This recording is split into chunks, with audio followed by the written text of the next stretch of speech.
When I was a kid, I was a huge Dodger fan. Not going to lie, haven't been paying attention until I noticed they were in the World Series. But when I was a kid, I absolutely loved the Dodgers. This was way back before they were sold to a company, before corporations took over sports, essentially. This was back when they were a family business. And one thing about the Dodgers back then, maybe still today, I'm not sure, but back then they had an absolutely magnificent farm team. And if you're not familiar with baseball farm teams, they're kind of like upside down sales funnels. A sales funnel, as I'm sure you know, is a wide funnel, wide at the top, small at the bottom, and in top you put leads for your business. Anybody that might even be tangentially interested in your product or service. And then as they go down the sales funnel, they're qualified, and then out the bottom, you get sales. And so as long as you're recalibrating and continuously updating your sales funnel and calibrating it and making it more and more effective and fine-tuned, all you have to do is just keep putting leads in top and you get money at the bottom. This is also the same structure a lot of people use for dating. You have cold leads on top and warm leads, sexual partners on the bottom. You talk to people, you date people, you have a few dates, you have sex, and then you have partners at the bottom. A farm team is kind of like an upside down sales funnel, in that they take raw talent and draw it up in the bottom, and as it goes up higher and higher through the upside down sales funnel or the farm team system, you get major league players on top. And this requires a robust farm team system, which is 3 levels, AAA, AA, single A. And these are the levels where the players are both trained and qualified to see if they have enough skills to make it to the big show. But it also requires a huge army, a huge network of agents and scouts at the bottom, and their job is to just go around the world and look for young, raw talent. They go to high school baseball games. They go to junior high baseball games. And they see potential talent, they talk to them, they talk to the family, and they see if they can recruit them into this farm team system. And so long as they keep putting new talent at the bottom, and they have an adequate sales funnel or a farm team system where they train them and qualify them and see if they have what it takes, eventually you get major league players coming out the top. And of course, the number of candidates that go on the bottom is far more than the major league players that come out the top. Just like a sales funnel, you have all kinds of leads, but you have a few sales coming out the bottom. Or of all the girls you talk to or all the guys you talk to, you have a few people that are qualified. So it's the same numbers statistically. It's essentially a Pareto distribution. You have a whole bunch of talent coming in the bottom, but then a steady stream of highly qualified players going into the major leagues. And this is what they mean when they say getting called up to the big show.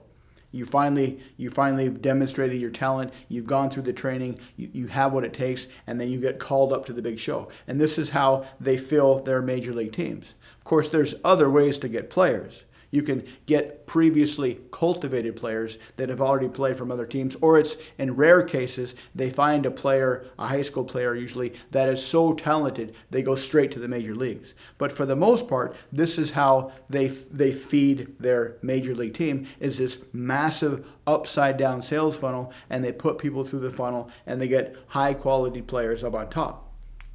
This is the exact same process that the elites have been using for 50, 100 years to control governments. They have a farm team system, and they have scouts and agents that go around the world, and they approach young, raw talent, people that are politically minded, people that are articulate, people that enjoy and are confident talking in front of a crowd, talking on interviews, not kind of getting flustered during interviews, holding their ground during interviews. And they cultivate these people through their farm team system. They help them win local elections, and then bigger local elections, and then maybe statewide elections, and then eventually national elections. And they kind of help them out. And they fund all this through a massive, complex connection of NPOs, nonprofit organizations, and shell companies that have all these hard to follow connections, and it's set up by all their lawyers because they're super rich, and they have this massive farm team system. And once it's set up, it's just like a sales funnel. Raw talent goes in the bottom. They slowly get qualified and trained and nurtured on the way up and brainwashed on the way up, and out the top you get top level, national level politicians, congresspeople, district attorneys, sometimes presidents. And this has been going on for 50, 100 years. Now, sometimes they'll have to kind of nudge these politicians because a lot of young wannabe politicians actually have this very strong ideology and they have this belief that I need to do this specific thing. I'm here for this specific purpose. But once they get in front of an audience and they feel what it's like to feel the appreciation of the audience, the approval of the audience, the applause of the audience, and all the cameras are there, they kind of get rid of their need for any specific ideology, and their brain kind of shifts to say whatever they need to say, to believe whatever they need to believe to get the audience to give them that massive approval. And so they kind of lose their ideology along the way. And if they still need a little bit of nudge, their approach, there's usually a conversation where they say, look, we've been quietly funding your campaigns for the past 15 years. You've been getting elected because of us. Now, you have two choices at this point. We can step back, you can tell us to F off, you can do your own thing, but we'll no longer fund your campaigns, and you have to get your funding on your own. And by this time, they will have realized that they're absolutely dependent on the funding that comes through this matrix of NPOs and shell companies. And so, of course, they're addicted to the crowd. They're addicted to the drug, the ecstasy, the aphrodisiac of standing in front of a crowd and hearing the applause. Yeah, wow, yeah, wow. And they're not going to give that up. So by the time they get up near the top, when they're almost ready to get called up to the big show, this is when the explicit conversation is, you belong to us. We're going to continue to fund your campaigns, and you're going to do what we tell you. And they say, okay. And this is how rich, elite people control governments. Of course, there's other methods to control politicians, like blackmail. Blackmail and the Epstein Island technique has well documented through history. This is how countries spy on each other. But this is more of kind of a short term, we want to target this one politician for this one specific thing, so let's set him up and blackmail him. The sales funnel method, the farm team method, is a much more laid back, sit back, and just keep funneling your politicians into the system, and eventually you control everything. You have the Democrats, you have the Republicans, you have all the DAs, you are the puppet master of the world. So a couple of questions is, one, is this really happening, or is this just some kind of a conspiracy theory? Two, why are they doing this, and what is their end game? Well, is this really happening?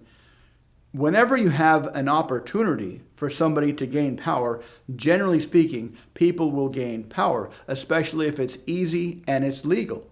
And yes, it takes a long time. This is very much a long game process, and that is one core skill of the elites, the rich elites that essentially own the earth. They are masters of the long game. They are masters of the intergenerational long game. They are born into a system where they already have the sales funnel kind of set up. This is just what it was like back in the medieval times. If you're born into a noble family, you're born into a family that already owns most of the land. And you control all the serfs, and you control the power of everything. So you're just born into a system. So these wealthy families are still like this. It's still like the Middle Ages, but it just kind of dressed up differently, and they call it democracy, and the news media only tells us certain parts of it. But it's really, really like this, because if you're a rich person and you have the time, you have the patience, and you have the natural instinct that says, I need to get as much power as possible, of course you're going to take advantage of this opportunity.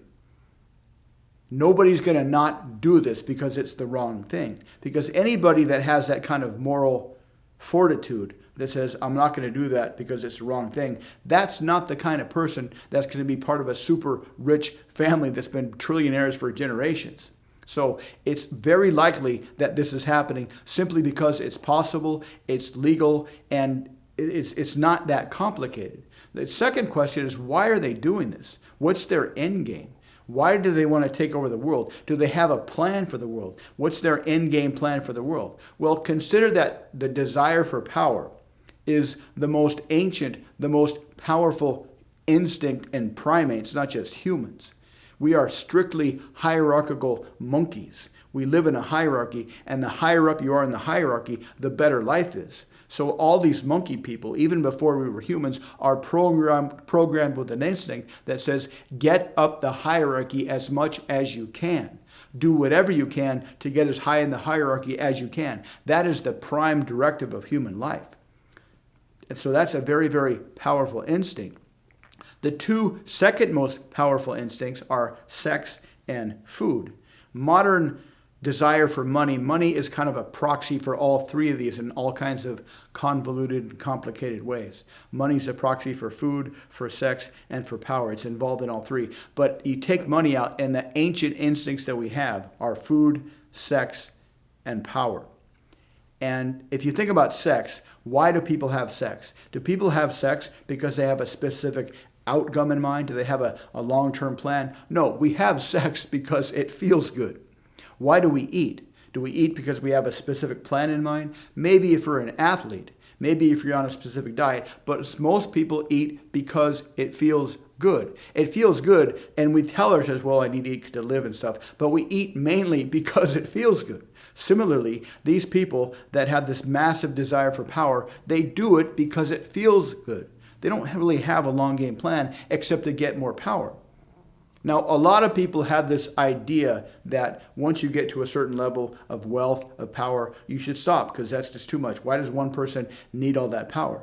Well, if any of us had an opportunity for unlimited sex with unlimited people who were willing and able and were gorgeous according to our standards, we wouldn't stop because we had enough. We would keep going until we reached the limits of our biological constraints.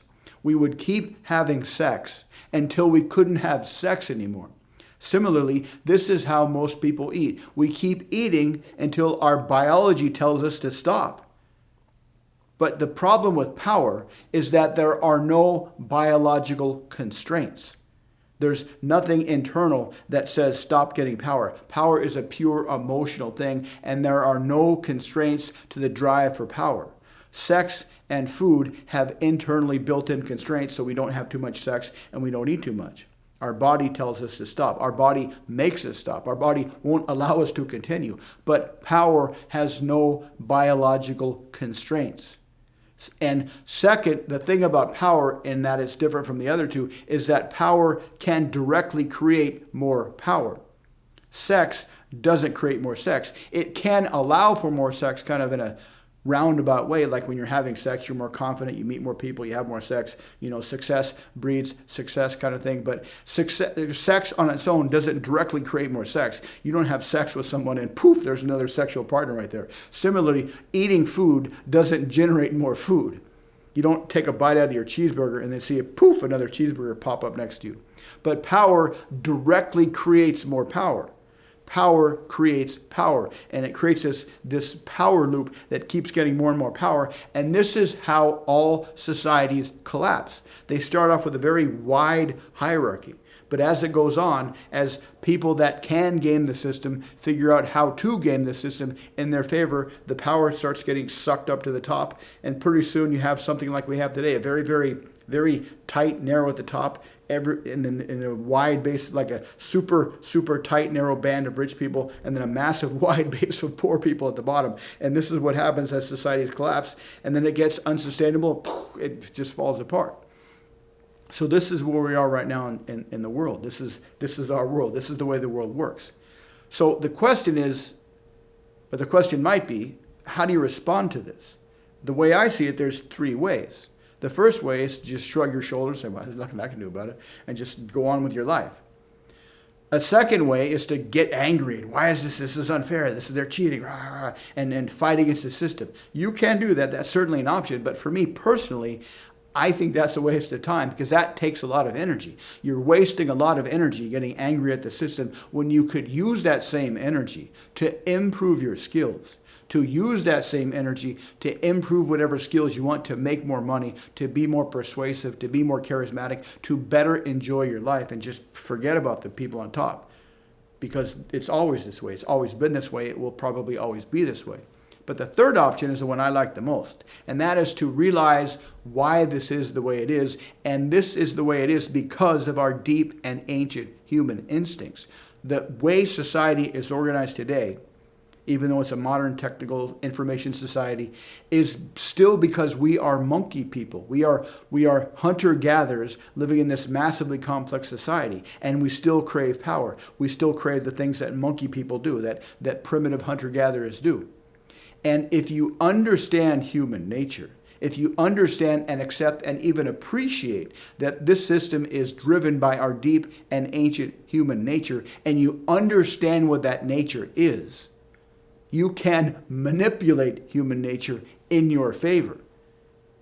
You don't need to become a super rich oligarch and control the politicians, but you can just look out into the world and realize that people are driven by these deep instincts. And if you understand what these instincts are, if you learn to communicate in a way that triggers, that targets, that leverages people's instincts from the inside of their brain, you can essentially do the same thing as the people that own the earth do. You can figure out how to game the system in your favor. And if you want to learn how to game the system in your favor, check out the links below. Otherwise, thanks for watching.